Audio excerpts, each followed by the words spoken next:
Hey, welcome everybody back. We're at the tail end of the first hour of the second day of the 2018 BVarsity Live Coaches Show. We're going right through this day. Teddy, I mean, by the way, I'm Trevor Horn. Hi, how are you?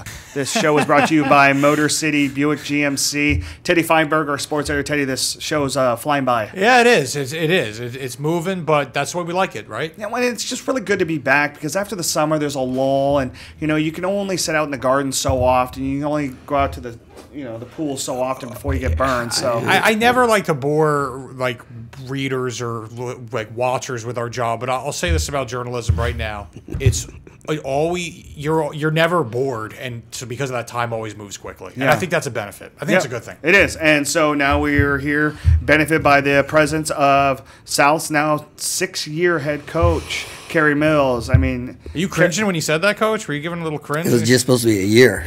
Yep, too bad. So was that. I mean, because you were coaching wrestling at the time too, right? I'd always been coaching football. Of course, Coach Ren had passed away, but I'd always been an assistant at one of the levels, either varsity. Yeah. I'd always been We'd always been together, and then I had always been helping with wrestling. Yeah.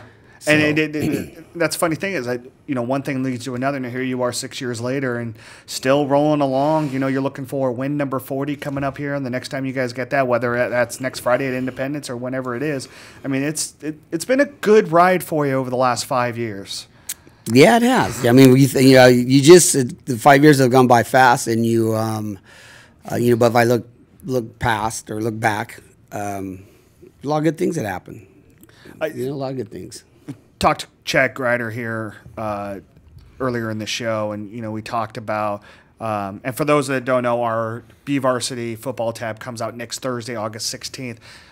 You purchase the paper for $1 and you get this 40-page tab that has team pages for 22 high schools in Kern County. We've got a write-up on every other high school in Kern County, and I'll allude to it. I wrote a story on the Eastside and the history of the Eastside football because for the first time in a while, this league encompasses. And I'm sorry, Cary, do you feel like you guys are on the east side of town? I think anything north of Weibel and east of the 99 now. This was actually kind of a newsroom debate one evening. Yeah. Where do you stand on this? Where do you stand on that? Right. Yeah. Now, I mean, now that it's in this, 21st century, it's the probably Highway 99. I mean, you look at it, my wife and I just bought a house, in the Northwest at Olive and Jewetta. I mean, we're way out. We're nowhere near you guys. Right. But the way that the city landscape is going, I mean, we've got to, we're going to put a Bass Pro Shops at some point on Hoskins. Yes. 15 years ago, that was farming town. Yeah, back in my day, it was farming town. Yeah, and so, you're the east side. I think Oildale is now part of the east side now, as much as people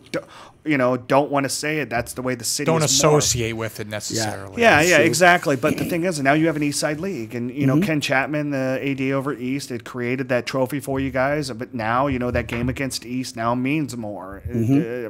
Is this an exciting time for you to get a little bit of that camaraderie and that rivalry on the East Side back complete now? Well, I think because of the distance, it's great to have the extra school. I think that's going to help, And that's the other thing I don't too. care what league you're in. League play is always tough because everybody knows each other. Yep. And there's just natural born rivalries. We're very far from Highland, but we have a rivalry with Highland now because we've been in that league.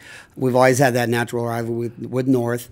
But Miramonte, the other schools that are in the league, even though if they have down years, they're they're still gonna play you tough. Yeah, because it's league play. Yeah. And they want you. If you've been league champs the past couple of years, you're the marked team. So it's all league play is always tough. And how hard was that for you? Last 4 years, you were in a 5-team league. I mean, that's tough. Not only to schedule a 6th non-league game, but to try to figure out who you are and try to get a playoff. I think it was the scheduling wasn't so much. It's just now that it comes into the playoffs and they're actually. They're using max preps. CIF is using max preps. They're looking at your league play. How tough is your league? And all that stuff's going into play. So even though maybe our league isn't record-wise, we don't have a lot of wins or whatever. A few teams are up and down. It's still tough. And so it was hard because if the league was down, we still were getting penalized, even though we were winning big games and doing things of that nature. We still would have like negative what the heck is it? Strength of schedule. Yeah, you know, and then, it's like, and then you're a league champ, you're undefeated, and then you get a 2 7th years seed. ago we beat Tulare Western, who was number 1 in our division. You know, beat them 41 to beat them pretty well. Yeah, and then you got seeded below them. Yeah, so that kind of stuff. Yep. Let's move into this year. Bryson Gary's back at your quarterback. Great dual threat guy for you, heady guy. How much do you lean on him? And when we talk about teams that have lost quarterbacks, you bring him back. Yeah, he's our trigger man. We're going to lean on him a lot. We're probably a quarterback heavy offense. Well, it kind of evolve every year. We kind of you adapt to your personnel, but having an experienced quarterback, and he has improved a lot. He understands our offense better. He's faster. He throws the ball better. So, yeah, he's going to be a big part of our offense, and he's going to be the guy who really makes it go. He's going to have a lot of freedom to change up things as he sees it on the field. So. And from Arias Harris to Bryson, it's made your job a little bit easier to have smart quarterbacks the last 5 years. You know, when I inherited the program, had a good little quarterback named Eddie Perez, but then the next 3 years, I was able to have Arias as a quarterback, pretty underrated, or I should say underrated, but overlooked. And, but he was a quality kid, quality quarterback, and it kind of got spoiled there because I had the same quarterback for 3 years in a row, and that doesn't happen. But and then to have Bryson step in and be, he really had to fill some big shoes, and he's done it. He's a different type of quarterback, but he has definitely taken, he's definitely met the challenge. Keontae Bell, Dorian Mitchell, guys that really were speedsters for you the last few years. I don't think you really feel like you have those guys anymore. You talk about, maybe having 3-4 guys that might rush for 500-600 yards. Who are those guys? And, do you feel like, having all those guys maybe keep their legs fresh and keep them going? Well, we don't have a lot of depth, so we got to use all those guys, for one. But, we have a guy who comes some pretty good bloodlines. P.J. Jones, his little brother, Joe Jones. He's really developed and come a long, long ways. You don't know, but P.J. Jones, he was a dude.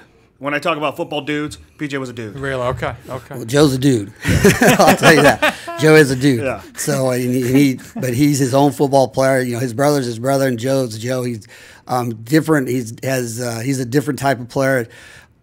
But every bit is good. We have another young man who has a great nickname. You're going to love this one. He just goes by Lolo. That's not as good as Smash, but he it's just not goes. You said Lolo. It just goes by Lolo. He just goes by Lolo. Lolo. And okay. What's his real name? His real name's Daniel Lomax. Okay. Junior. Lola. All right. Well, what's his deal? He's going to be a linebacker, another running back. He'll fill that running back spot. He's 6 foot, 200 pounds, good speed. He's going to be someone that's going to be hard to bring down out of the backfield. And then also Ryan Harlan will fill that spot. He's been doing that for a few years.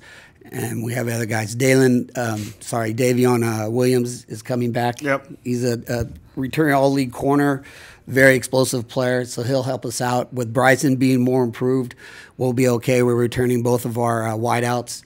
They have good hands. They should be able, we should be able okay out there. And even our offensive line, all of them are coming back. How many of those guys transitioned to the defense to help you out? All of them. There you go. So, no, all right, 10 of them. I don't know. Quite a few. Probably at least enough 7. to where you need them conditioned. Right. To get we need them through conditioned. We still need to rotate guys in and out. So that's why running back, if we rotate guys in and out, that's going to help us because those guys are going to be all 3 of those guys that running back start linebackers, of course. They're starting on the defense. Maybe the only guy are the receivers and the quarterback who aren't helping out on defense. That loss against Highlands stung last year. That was the second game I covered here, actually. Good game, huh? Yeah, it was great. I mean, it was great for Highland. It was a great game. It was a great game, 100%. But I mean, they had us down 21-7 at halftime. We came back and we just made mistakes. And sure, you always want to win games, but that was just a really good game all the way around. I really didn't feel all that bad about it. The kids, I know they were down, but how hard they played. I mean, that's all you can ask of your team is to play as hard as they can, and they did that. It if we would have won that game, we'd been league champs 5 years in a row, something like that. Yeah. So to have you're still co, to have yeah, been I get it. dethroned, so to say, league champs or to be co-champs because of a 4-second Hail Mary. Yeah. Hey, well, Trev, there was a reason you brought it up, though. Obviously. Well, yeah. One last question because we got to let you go because these 10 minutes go by way too quickly. How much of that game and the fact that North had such a big year last year makes you excited about this year because there's going to be so much competitiveness in this league now? You know what? I mean, I know North's going to be better. I know Highlands is going to be competitive, but I just got to worry about my guys. Yep. I got to worry about my guys getting to practice every day, and I got to worry about my guys, getting better on a daily basis. And if we do that, when it comes to that North High week, I'll look at North High and we'll deal with North End. Fair enough. And that's really, and I don't mean it's a good it answer, Coach. It's a good answer. Any other way than. No disrespect to anybody because I know those teams. No, you're thinking about Tehachapi and Taft, and then Saturday morning you'll start thinking about Independence. Yeah, you're thinking about your backyard. You're thinking about your backyard. And then that's really how we've done it. I've done it for the last, since I took over, and that's. So I'll worry about it when they come around. All right. Cary, always appreciate you here. Thanks you. again. Enjoy Good luck to you in. this season. Thank you. So Cary Mills, head coach at South High. Thank you for coming on. Right after this, we're going to take a short break, and Brandon Decker, he's going to be a first-year head coach at Foothill after successful years up at Kern Valley. We're going to talk to him in just a second. We'll be right back.